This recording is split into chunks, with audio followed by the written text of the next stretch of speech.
All right, guys, for today's bow work, I am throwing it back to angles. So draw examples of each of the following. I want you to draw an acute angle, an obtuse angle, a straight angle, a full rotation angle, a right angle, and a reflex angle. So go ahead, pause the video, take a couple minutes to do those. I know you can do those, and then check back in and see if you got them right. So first up is an acute angle. An acute angle is somewhere between 0 and 90 degrees. So those tend to be our cute little angles that are just a little bit on the skinny side. So a lot of times when you're going to draw an acute angle, you're going to make it really skinny, but you can also keep in mind that it just has to be less than 90 degrees. So it doesn't have to be super, super skinny, but that would be an example of an acute angle.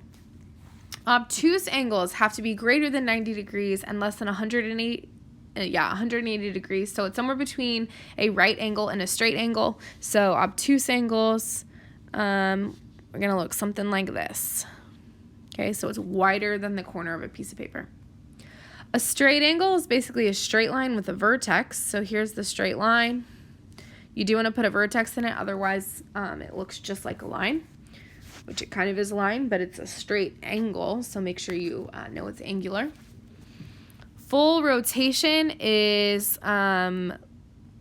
it looks like just a ray, and then we're measuring on the other side of a ray, but that's actually two rays kind of on top of each other that make a full rotation angle. You can imagine the hands of a clock. If the hands of a clock are on top of each other and then one goes all the way around and comes back, it would be that kind of angle. A right angle is like the corner of your piece of paper, and the best way to guarantee I know it's a right angle is to put the little box in the corner, because that says this is a right angle. And then a reflex angle is our favorite little Pac-Man. So you can do a reflex angle with an acute angle or with a obtuse angle, but as long as you get the little Pac-Man face, and you're good to go. So those are all of your angles. Go ahead, put your bow work in a safe spot, and you are going to be working on the graph of the week. After the graph of the week that you will do with the video, you can work on Moby Max or the Delta Math assignment.